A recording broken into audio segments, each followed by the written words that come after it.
Algunas veces uno se compra un libro pues porque le gusta el título, porque la portada le llama la atención. Yo recuerdo que a mí me ocurrió eso en una ocasión, no tanto con un libro, sino con un cuento. Porque hay que reconocer, Pilar, buenas tardes. Buenas tardes. Estamos con Pilar Galán, por supuesto, que poner como título a un cuento Mi vida como estrella porno requiere mucho valor. ¿No te parece? Sí, además has sido, tú sabes, la estrella en todos los institutos a los que he ido. Sí, sí, porque hay que reconocer que a los alumnos les llama mucho la atención. ¿Qué hay detrás de un cuento como ese? Bueno, esta tarde tenemos a Pilar Galán. Es fantástico poder hablar con una narradora. Ella se sonroja, pero a mí me parece que su trayectoria es de las más sólidas de la prosa española.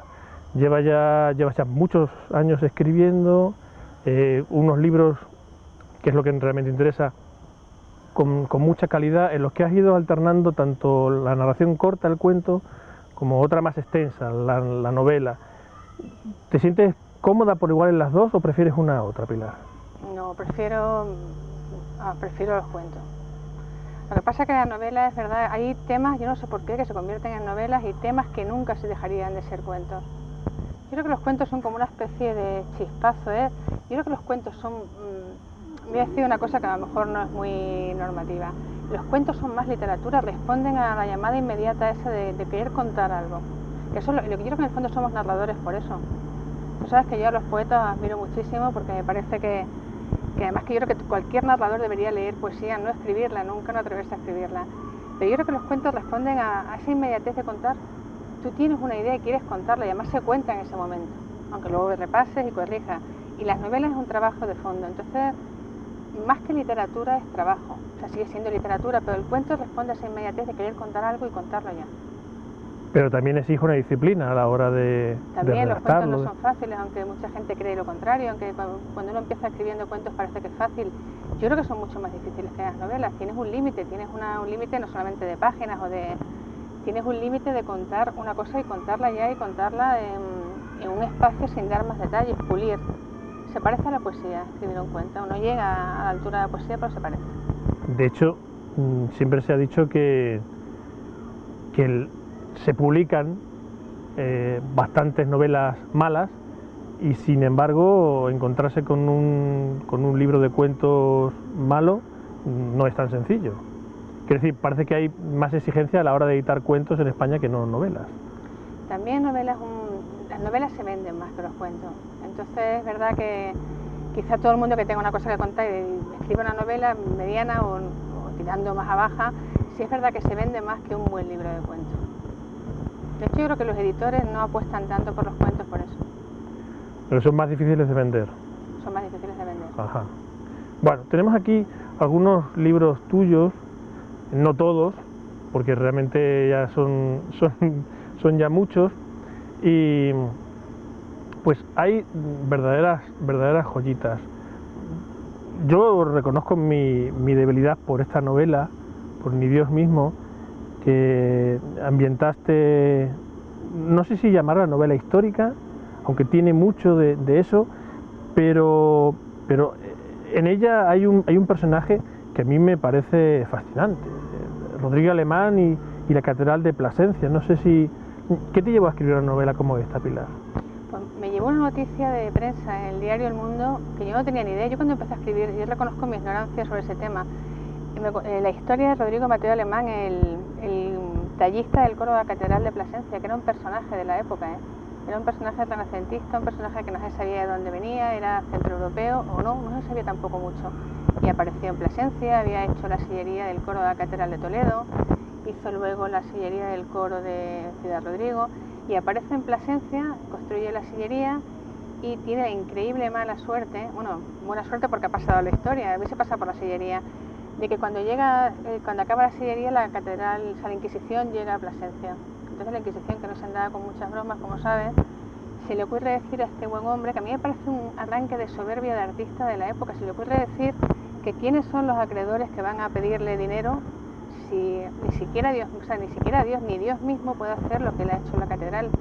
Entonces eso evidentemente a la Inquisición no le sienta nada bien, lo encierran en la torre de la Catedral de Plasencia, y este hombre, que es un artista renacentista, se hace unas alas. O sea, todo lo que estoy contando es histórico, o sea, que a mí eso es una historia que yo no conocía.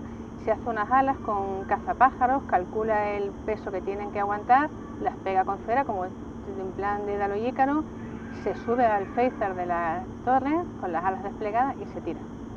Hombre, ahí acaba la historia histórica. Yo imagino que la torta que se debió de meter fue soberana, pero a mí, yo cuando leí esa noticia, porque la noticia lo que decía es que el único astronauta español que tenemos es Rodrigo Duque, Pedro Duque. Pedro Duque, sí.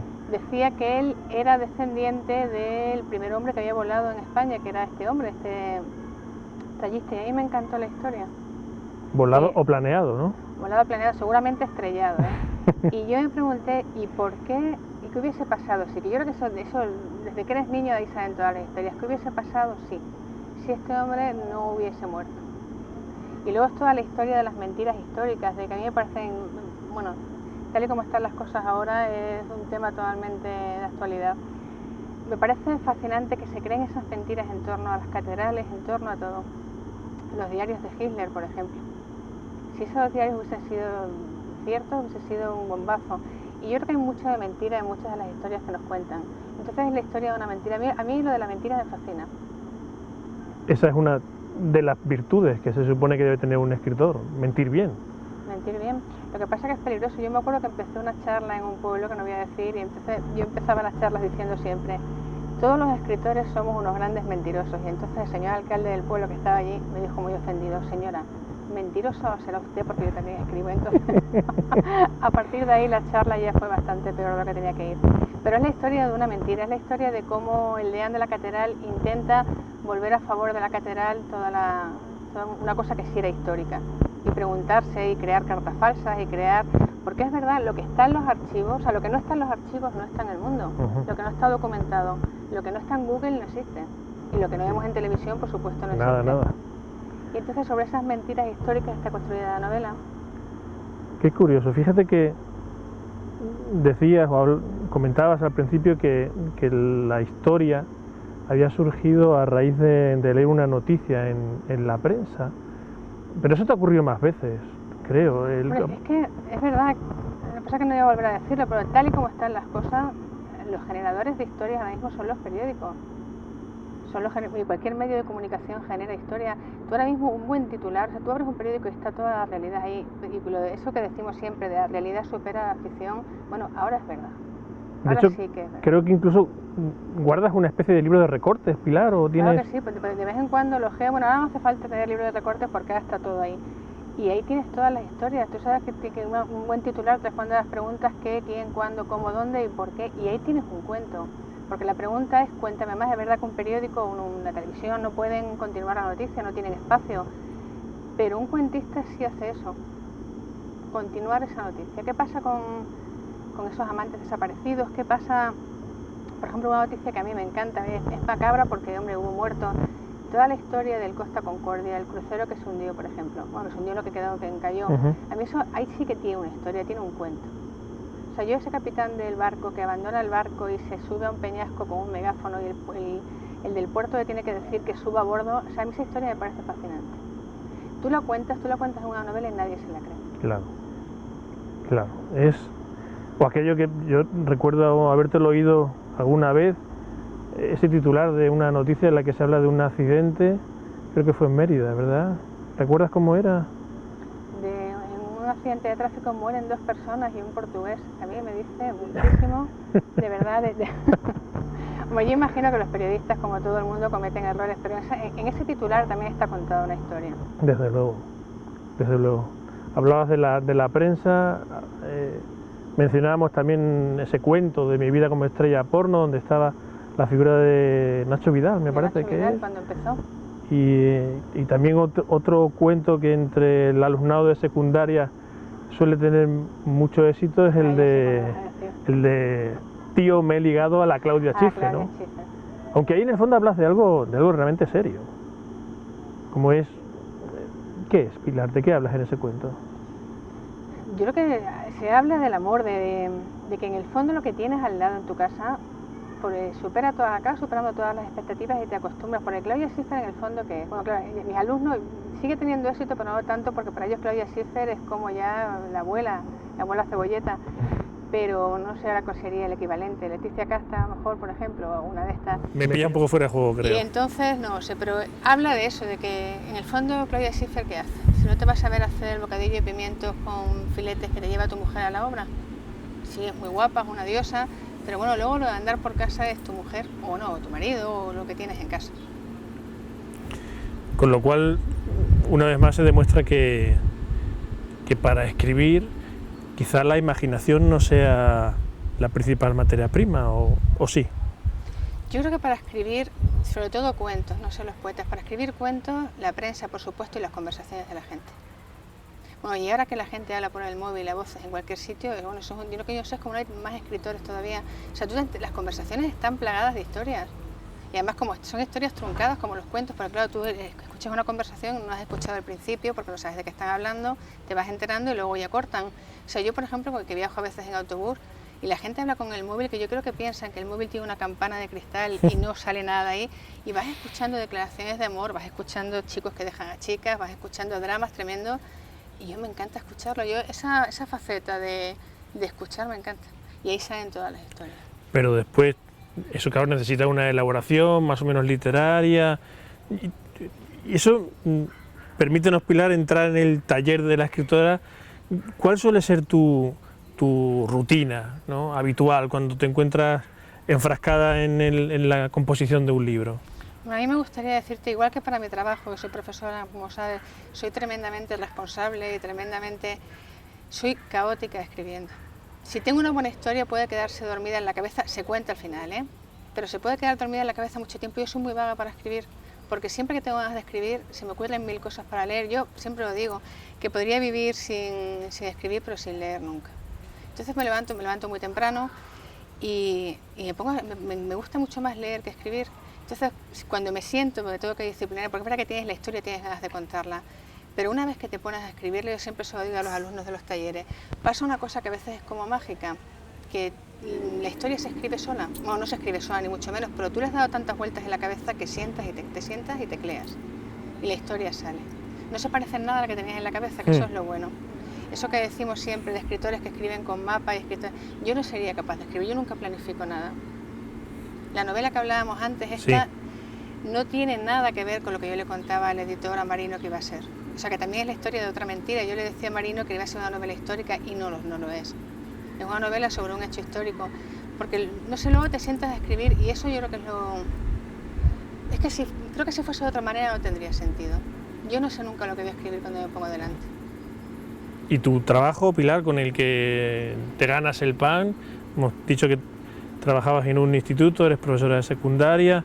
¿Crees que también te aporta algo a la hora de escribir o son mundos aparte? Yo creo que no escribiría o sea, que no tendría temas tampoco si no diese clase. Yo les digo siempre a los alumnos cuando voy a dar las charlas a los institutos, tienen todavía la mirada limpia del traje nuevo del emperador. Todavía se atreven a decir lo que no les gusta y además te lo dicen claramente y lo que les gusta. Y pobre de ti como los aburras, Entonces... Y luego tienen esa capacidad, o sea, pero no en plan antología del disparate que yo lo odio, esas antologías que salen de vez en cuando, sino esa frescura léxica que tienen cuando tú lees un examen y dices, casi es mejor lo que ha entendido que lo que yo he dicho. Entonces eso también influye. Las palabras que ellos entienden de otra manera, los hilos que cambian, lo que ellos entienden que es un escritor, porque para ellos un escritor es una persona casi momificada, que escribe, o sea, del siglo XVII para acá, no te creas tú que han escrito mucho, salvo lo que les cae selectividad, y a mí esa frescura me gana. Me sigue gustando mucho lo que hago, yo creo que también es por eso. Hablabas también, citabas el nombre de Marino. Es Marino González Montero, el editor de La Luna Libros, porque casi toda tu obra la has ido publicando en esta editorial, una editorial extremeña, que cuida mucho el diseño de sus libros, aunque quizá, por ponerle, no es un pero sí quizá un lamento, no le ha dado o no le ha proporcionado tal vez a tus libros la difusión que desde luego a mí me parece que merecería. No sé en qué estás trabajando ahora, si estás trabajando en algo ahora, ¿vas a seguir publicando con La Luna o vas a intentar sacar los libros en otro sitio? No, ¿sabes lo que pasa? Que con La Luna tengo una relación que va más allá de la relación editor-autor, claro, con Ana Crespo y con Marino González. Entonces siempre estoy muy a gusto con ellos. Sé que la distribución nacional, porque es una editorial extremeña, pero vamos, imagino que si la editorial estuviese en Ciudad Real pasaría lo mismo, no tiene nada que ver con Extremadura. O sí, pero vamos, con otra, que pasaría igual en otras comunidades. Pero hacen un trabajo tan cuidado, miman tanto a los autores y yo estoy cómoda. No sé qué ganaría y qué perdería, pero por ahora estoy muy cómoda con ellos. Marino siempre dice que acabaré publicando en Tusquets, no sé si es excesiva confianza o visión de futuro. No lo sé, por ahora estoy muy cómoda con ellos, porque cuidan, no es cuestión de comodidad de decir, bueno, es que acabo, se lo mando. Claro, yo estoy convencida que en el momento en que algo que yo escriba no les guste, pues claro, ellos son una editorial privada, podría Pilar, esto no te lo podemos publicar, pero es una relación de mucho cuidado, una relación, aparte que los libros, bueno, están muy bien editados. Sí, son primorosos, sí. Pues es una relación ya no solamente de amistad, es un trabajo bien hecho. Entonces a veces me pregunto, si el trabajo está bien hecho, ¿por qué salir? Yo creo que en la literatura cualquier ambición está condenada al fracaso. Cualquier ambición de ese tipo. O sea, yo creo que uno tiene que escribir no pensando en lo que va a publicar, sino en escribir y en disfrutar. En los talleres literarios, por ejemplo, yo se lo digo muchísimo a los alumnos, no hay prisa. ¿Por qué? Porque hay que tener prisa. Si escribir es un disfrute, es una cosa... Si te gusta escribir, escribe. Y luego ya lo otro viene luego. La promoción, la publicación, tener el libro en las manos, que es maravilloso, pero viene luego. Y entonces estoy muy a gusto con ellos, hacen un trabajo yo creo que muy conseguido. Entonces no es cuestión de comodidad ni de falta de ambición, es cuestión de que hasta ahora yo creo que a ellos les doy lo que ellos necesitan y ellos me dan a mí lo que yo necesito. Lo que no quiere decir que si mañana me llama Tusquets, no me lo piense. Como no me va a llamar, no, bueno, no tengo problema. Todo se andará. Tenemos aquí otros libros tuyos, fíjate los títulos: Paraíso Posible, Grandes Superficies, Pretérito Imperfecto. ¿En qué estás ahora, Pilar? ¿Una novela, un libro de cuentos, un poemario tal vez? No, poemario ¿no? Sabes que no me atrevo. Yo tengo muchísimo respeto a la poesía, ¿eh? Casi tanto como a los poetas, ¿eh? Bueno, no. Algunos no lo merecen, pero en fin. Cuéntanos. Pues estoy en un libro de cuentos y en una novela a la vez. Ajá. Lo que quiere decir que la mayoría de los días no hago nada, pero bueno, las ideas están ahí. ¿Y para cuándo? Pues no lo sé. Sin prisa, esta vez sin prisa. Bueno, nunca he tenido prisa por publicar, pero sin prisa, trabajando. Tengo la idea, que es lo importante. De pronto he tenido ya el chispazo de los cuentos y los cuentos se van saliendo. Quiero que sea un libro de cuentos sobre cuentos de lengua. ¿De lengua? Bueno. Cuentos relacionados con la lengua, con los juegos, con los malentendidos, con los equipos. Me encanta toda esa parte, me encanta. Y la novela, no lo sé muy bien. Estoy leyendo mucho novela policíaca. Oye, qué bien. Entonces no sé si al final acabaré escribiendo una novela policíaca. Bueno.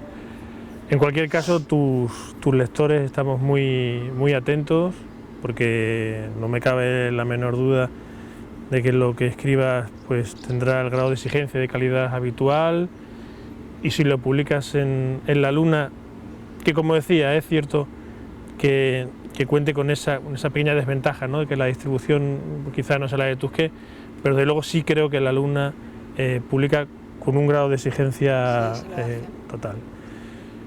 Por nuestra parte, Pilar, lo único que podemos hacer es darte las gracias por habernos hecho un hueco y desde luego es fantástico poder contar con la presencia de una narradora de tu categoría. Muchas gracias, Pilar. Muchísimas gracias a vosotros, ha sido un placer.